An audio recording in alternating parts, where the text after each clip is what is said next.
Some people genuinely don't want to hear about that, and I don't blame them.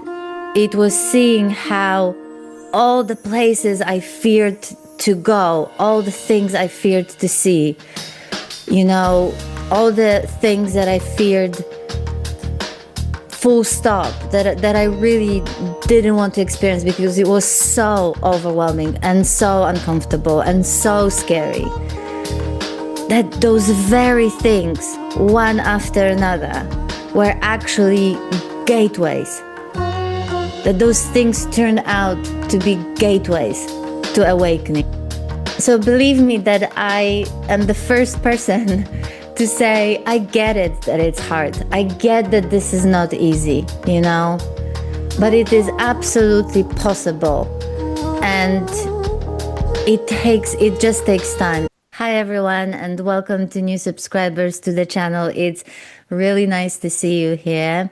And as per tradition, I want to ask that if you enjoy these videos, previous videos, this video, any upcoming videos, please remember to like them, to subscribe, and to share in the comments what resonates with you. I really enjoy reading your comments and to hear what resonates with you. Those of you who are interested in health updates as far as my recovery from flu virus, I'm honestly feeling much better, but I still get tired quite easily, which is why I really need to pace myself and sort of rest way more than I ever need to normally. But it also changes sometimes in a day. Like, for example, this morning I really wasn't feeling very well, which is why I wasn't sure whether I was going to record this video, to be honest. But then gradually I started feeling a bit better. I had some dark chocolate. I had some coffee, speaking of which. And I think I am capable of recording a sort of perhaps maybe 15-20 minute video. Let's see how long it's going to be. Those of you who know me know that I can rumble on no problem for often way too long than necessary. You know, I was kind of giggling before I started as I was thinking about what I wanted to talk about today. And I just thought, gosh, I'm such a party pooper, like sort of the awakening party pooper, because I tend to really somehow only focus on the sort of blissless parts of the awakening process, you know, the challenging parts. And I think I'm not sure whether I've ever really talked much about the sort of blissful bits. And of course, those of you who have found this channel and decided to stay already know that. But if you're new to this channel, that know that I tend to talk quite a bit about those blissless bits. And today I will talk about one of those. Again, the idea for this video actually comes from a conversation I had with someone who knows that I talk about these things a lot. And this person asked me, but if you were to pick one thing that was like that you'd say is like the hardest bit about the awakening process, or in the or during the awakening process, what would it be? And quite honestly, I didn't even have to think much, and immediately I said the discomfort, the emotional discomfort, the psychological discomfort, even the physical discomfort throughout the awakening process, no matter how long it lasts. And the sort of very innocent, really, unwillingness to be with the discomfort, to experience that discomfort, and also lack of capacity to be with it. I say it's innocent because it's not like we're doing it on purpose. It's a kind of a mechanism that has been developing ever since we were very young.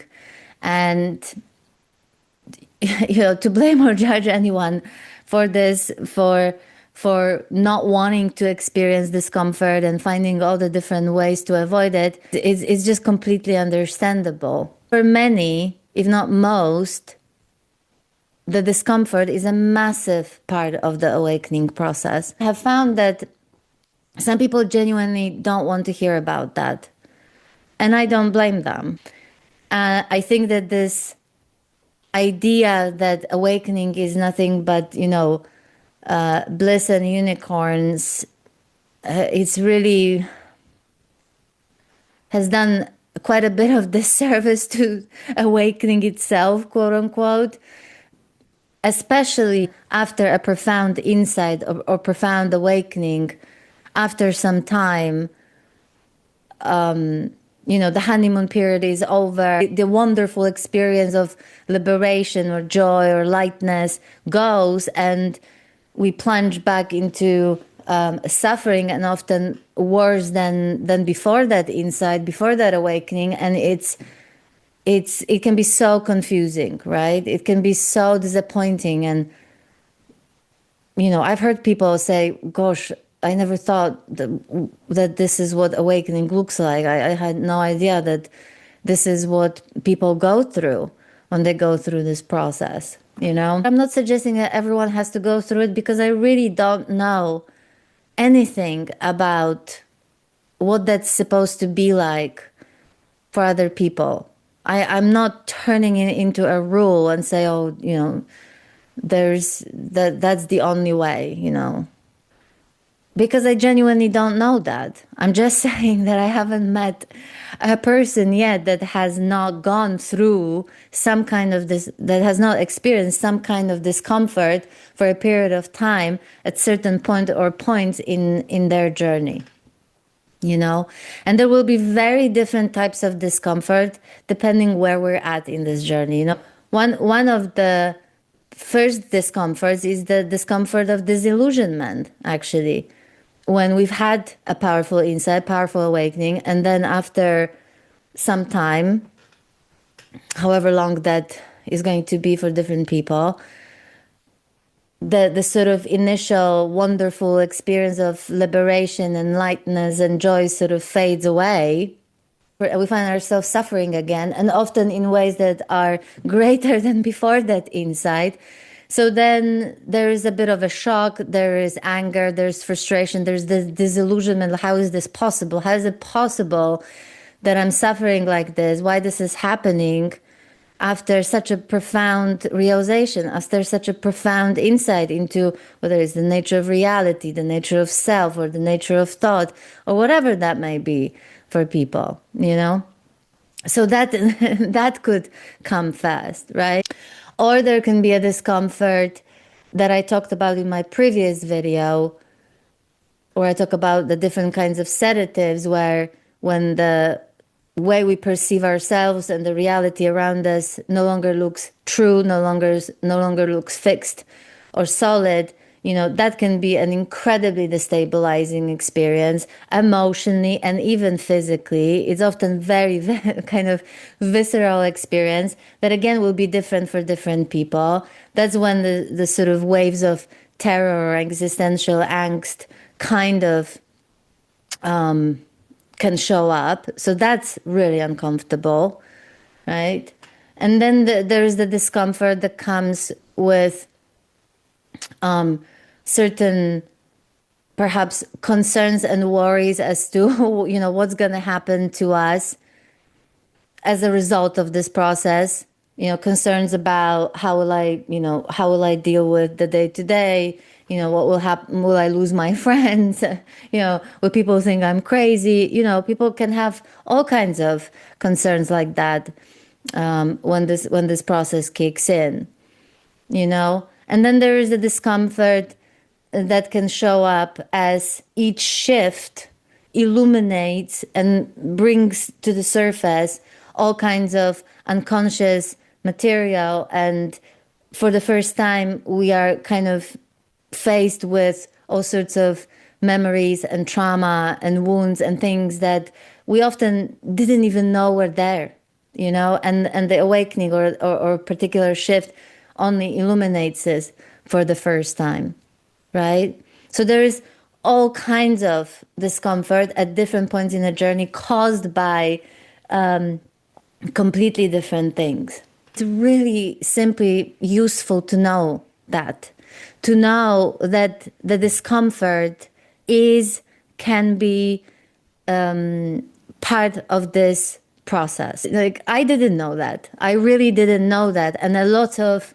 confusion and a lot of sort of extra anxiety was caused by the fact that I had no idea what was going on. I didn't know that I was in the midst of an awakening process. I didn't have a clue, right? So that was kind of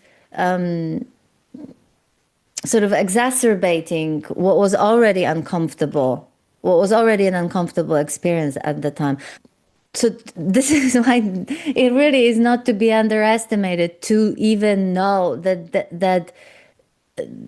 the discomfort and all those things and the examples of the discomfort that I just described are very much part of the process. I honestly can't underline how the very sort of acknowledgement and acceptance that discomfort is going to be part of this process, at least for a while, is already a kind of the end of waging war with it, you know? And that alone is going to make a huge difference, you know? So it's not that all of a sudden we're going to start enjoying the discomfort, but the end of waging the war with it is actually going to make a difference to how we are experiencing this discomfort. Massively, massive difference. So the acknowledgement sounds like, you know, no big deal, but actually it is a big deal because it really changes things. It really changes how we relate to that discomfort, you know? And then the next sort of useful thing is to really start becoming more and more aware of how in our individual lives, day-to-day lives, we distract ourselves from it. Those distractions will be many, and they will be different for different people, you know? So in the previous video, in the last video, I talked about the meaning making and interpreting as one of those things that I refer to as sedatives. So all the ways we sort of distract and try to avoid discomfort. And I'm speaking emotional discomfort, uncomfortable thoughts, uncomfortable emotions, uncomfortable sensations, and so on. And we do that with curiosity, we do that with ruthless honesty with ourselves, but also with compassion. Because like I said, it's not like we do this on purpose. It's just something that we're used to doing, that's been the way of operating most of our lives, you know? So we can really cut ourselves a slack for the fact that it's going to take a while to first recognize those things and then for those things to change, you know? You know, it's going to take a while to see all the coping strategies, all the ways we mitigate and try to control the experience. And that's okay, right? And then it's going to take a while for those things to not be needed anymore, right? And they won't be needed the more we learn to stay with the discomfort, basically, which of course sounds very simple because it is, but of course it's not easy because our bodies are also not used to it, right? Because I genuinely think that this is the hardest part of the awakening process, the ability to stay with the uncomfortable thoughts, uncomfortable emotions, uncomfortable sensations. And if that person who asked me that question also asked me what was the most surprising / shocking part of the awakening process, I would have said that it was seeing how all the places I feared to go, all the things I feared to see, you know, all the things that I feared full stop, that I really didn't want to experience because it was so overwhelming and so uncomfortable and so scary, that those very things, one after another, were actually gateways. That those things turned out to be gateways to awakening. And I'm talking embodied awakening, an awakening that's lived with your whole being, with your entire body, with every cell, you know? this was the most surprising part of this process, and is the reason why developing and expanding the capacity in our bodies to be with the discomfort is so important, you know? Because I also had a taste for years what it was like when that was not happening. You know, I had a taste of what it was like to hide in the absolute, quote unquote, and dismiss every uncomfortable thought, every uncomfortable experience as just a story or just an illusion. You know, that was my coping mechanism for a long time. You know, this is where, you know, I often talk about the transcendent now becoming the coping mechanism, the hiding place. And we genuinely might not even know that we're doing it.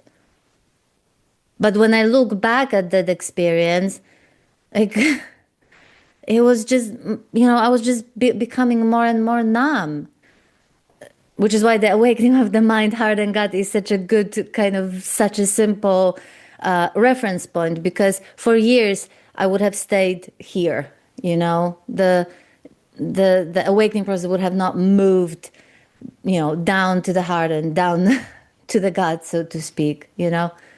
And so I suppose this is the reason why you will very rarely hear me talk about no self or no doer, you know, all really important and worthy of conversation parts of the process.